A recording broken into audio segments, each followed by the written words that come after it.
Hello, everyone. How are you? Hello. Hey, long time no see. How you doing?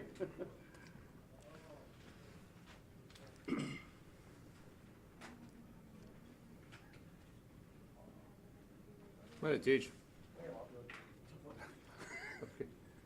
Here.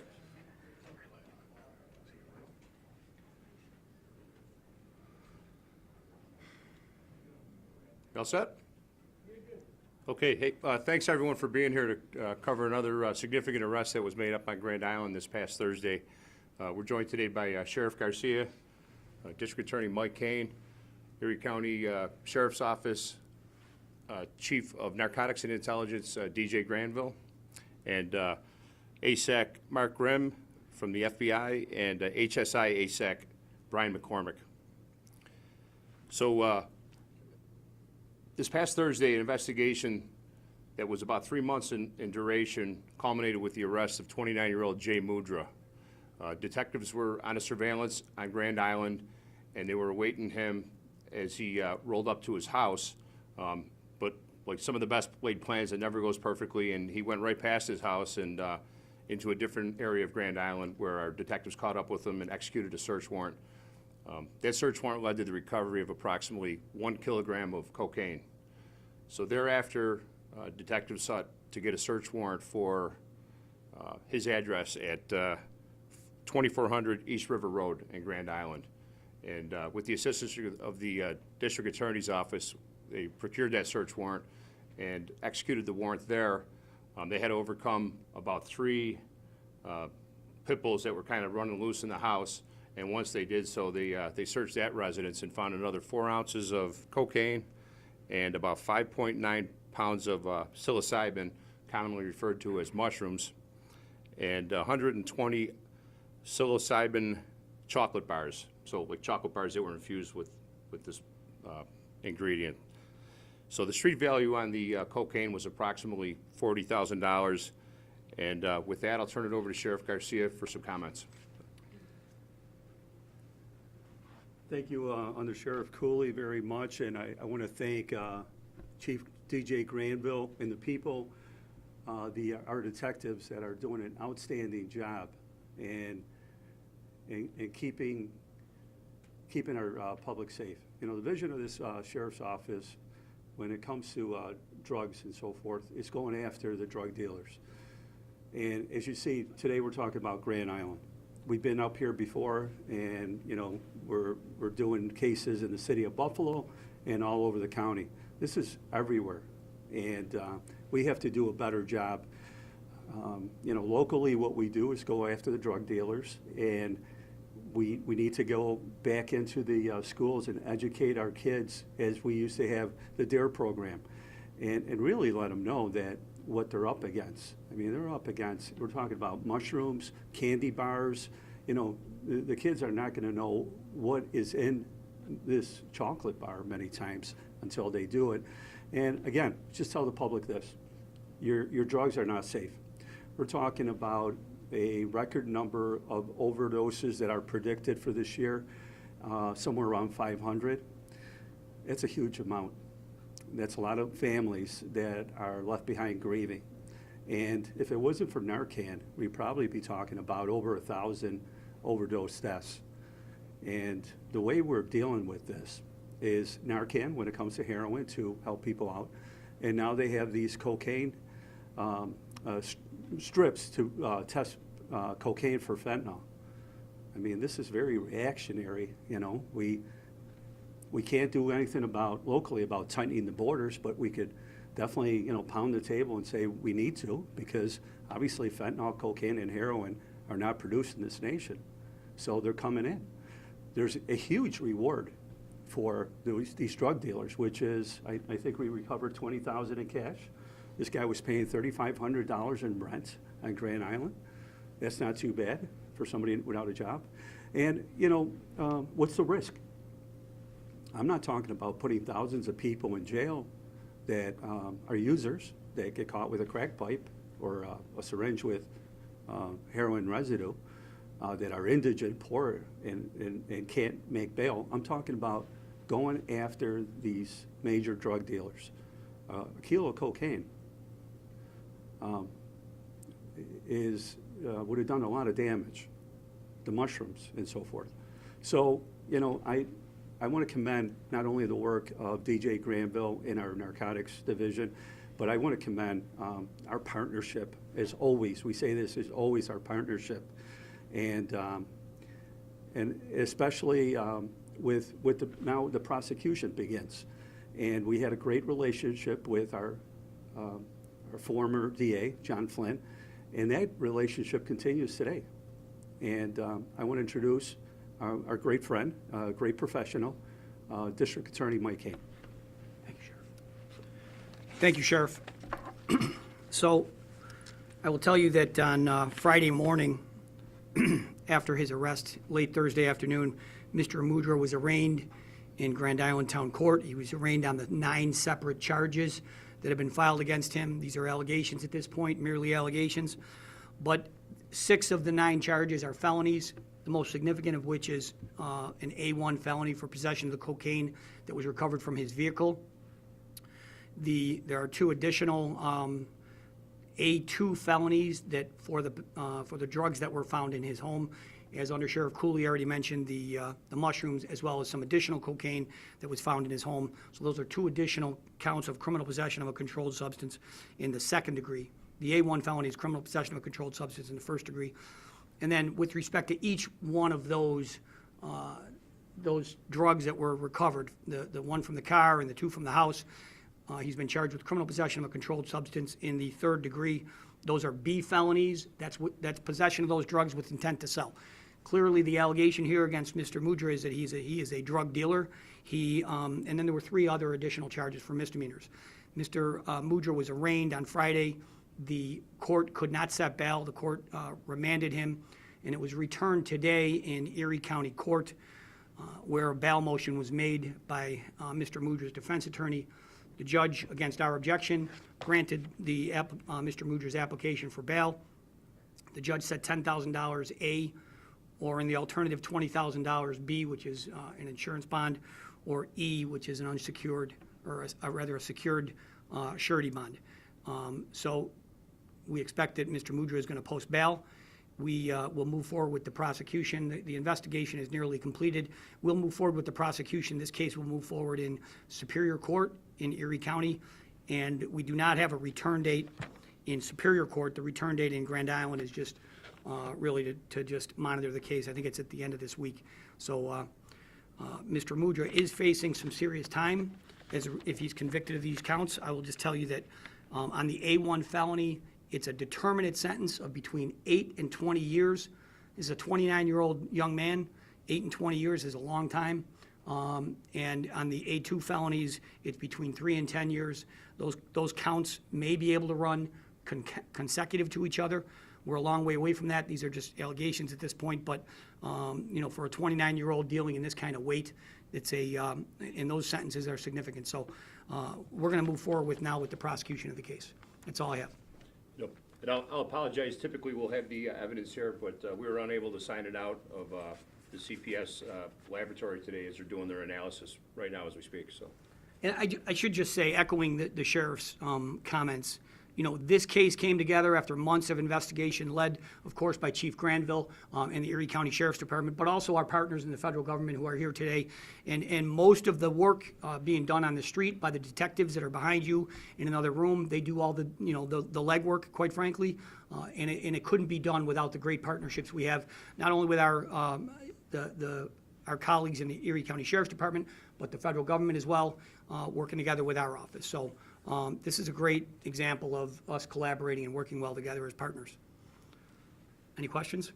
You said the cocaine value was estimated about $40,000. Do you know the estimated value of mushrooms? Chief? That's a tough call. We're not there yet on we'll wait for the results, and then we'll be able to provide an answer after that. It should be noted, too, that the kilogram of cocaine recovered in Mudra's vehicle is cocaine. The substances recovered from the residents are being tested. We don't know if we have fentanyl yet or otherwise. We do know that we didn't have fentanyl in the car. We're just waiting on the analysis from the residents. Do you know who he was selling to? We don't want to comment at that, at this time. The investigation is ongoing. Were you expecting to find the psilocybin? I mean, was there any, what substances were you targeting during this months-long investigation? Was it fentanyl, was it cocaine, was it psilocybin? In this specific instance, in this case, the target of this warrant was cocaine, but as in just about every case we deal with, we come across numerous amounts of different, varying substances, whether it's fentanyl, heroin, marijuana, psilocybin, et cetera. If I can follow up, how does this relate to psilocybin compared to past busts? I mean, is this near the top, somewhere in the middle? Is this run of the mill or something? No, this is a fairly significant seizure of psilocybin. We've recovered more. We've recovered less. Yeah. It's not something you see a lot, as far as large seizures like this, from my experience in narcotics. But, you see it a lot in nightclubs and in concerts and so forth. And, I mean, obviously, I'm not related to Jerry Garcia, but in a lot of Grateful Dead, tours, I've heard that people do a lot of mushrooms. It was mentioned about the testing. Roughly how long does it take for that stuff to come back in terms of confirmation of fentanyl, no fentanyl, or something else? As far as the lab? Yeah, the lab. Yeah, they're working on it, and I suspect the reason they're working on it today would be in advance of a felony hearing, which is slated for Wednesday, so. You have to be so careful with that, because we've seen it across the country and here, where deputies have been overcome by the fentanyl. So, we go to great lengths to make sure that everybody has the proper equipment on and so forth. But if it turns out to be 4 ounces of fentanyl, it would kind of make sense because you need a cutting agent to take that kilo brick to expand it and make more money. Is it believed he's a resident of Grand Island? Yeah, He's a resident? yeah, he's living there. He's living at 2400 East River Road, and the information we received, he's paying approximately $3,500 a month in rent, which I think is significant. So it goes to show the amount of money that people are making, and there's a huge reward. I just think that there should be more risk, and risk being the fact that, or harsher, sentences, laws, and so forth, because, this is all over the place. I mean, we're talking about Grand Island today, but it's all over the county, and we're talking about a record amount of people dying, approximately, they're saying 500 or more. It's a public health emergency, I think. Can you talk about just the process of what led up to this moment of surveilling this home and getting to this man? So I'll speak in general terms. So, you get information on a target and you start doing surveillance, you do backgrounds and so forth, and it's time consuming. Obviously people are very, let's say, paranoid. So, but we have great partners, our federal partners, so we bring everybody together to use everyone's training, tools, equipment, and it comes down to our boots on the ground people, our detectives and investigators to work together, and this is just a culmination of it. And there's many times that you do a 3-month investigation and you don't get the results, and we wouldn't be up here. But still, there's others that, we do, and we're successful. We don't talk about it because, sometimes you move up the food chain. So, but at the end of the day, I can tell you this, there's a lot of drugs out there. There's a lot of cocaine, there's a lot of heroin, now we're talking mushrooms, and there's a lot of fentanyl. So there's a lot of dangers. Kids are now going into the summer months, are gonna be out there, not doing much. I mean, this in the hands of young people, chocolate bars with this substance, and we see that fentanyl is coming in pill form, being brought in over the border. You just never know what you're going to get, and you might make just one mistake in your life, and it'll be your last mistake. And what we try to do is go after these drug dealers, and try to shut down. We're putting our fingers in different holes in the dike, but it's just overwhelming. Yes, sir. Do you expect to get any asset forfeitures out of this, and if so, what might we be talking about? Well, I believe we have 20,000 in cash on the sheriff. Yes, a vehicle too, Gage? Yeah, it's approximately $20,000 in what's believed to be drug proceeds. And along with our partners from HSI and FBI, we're moving for forfeiture on his vehicle as well. Where was the cash found? Excuse me? Where was the cash found? In his residence. Okay, sir. Residents in Grand Island have expressed to us they're just pretty concerned for safety, given the shots fired recently, this today, and last summer there was a big drug bust. Do you have any message for residents in Grand Island right now? Well, as being a resident of Grand Island and a long life resident of Buffalo, I can tell you this, it could happen anywhere at any point. You know, in this case, this individual was probably very comfortable in Grand Island, in a peaceful community. And I say that in that many drug dealers are more concerned about getting robbed by others than being arrested. So, you know, they try to find spots that are kind of peaceful in towns like Grand Island and so forth. But yeah, it's a concern. Then you had the shots fired that happened recently. And so this is an issue that's going countywide, the overdoses, mental health. It's a countywide issue. It's a state issue, you know. And I don't think there's anybody that's safe from fentanyl being in cocaine and heroin. There's people that, you know, do cocaine after not doing it for many years or whatever, and it might be the last line they do in their life.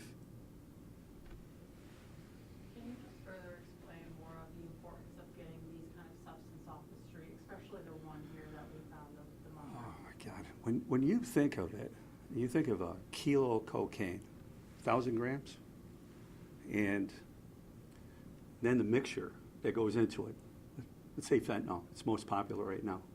So it could be 1,500 grams of cocaine that are out there. I look at it as 1,500 lives that could have been, that are now hopefully saved by taking this poison off the street. And that's how we look at it. I'm an optimist. We keep on fighting this war against drugs and this poison in the community to save our public, our children. But I think what we need more of is education. We need education first at home. We need education in the schools. Teachers are obviously overwhelmed with their subject matter. So I think, you know, with community police officers, I'm an advocate of bringing DARE back to the schools and educating the kids on these new dangerous drugs that are out there. And, you know, you might want to try it once, and it might be the last time you do it.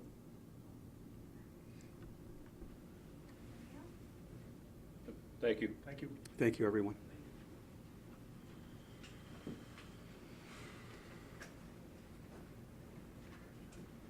Hey, don't you?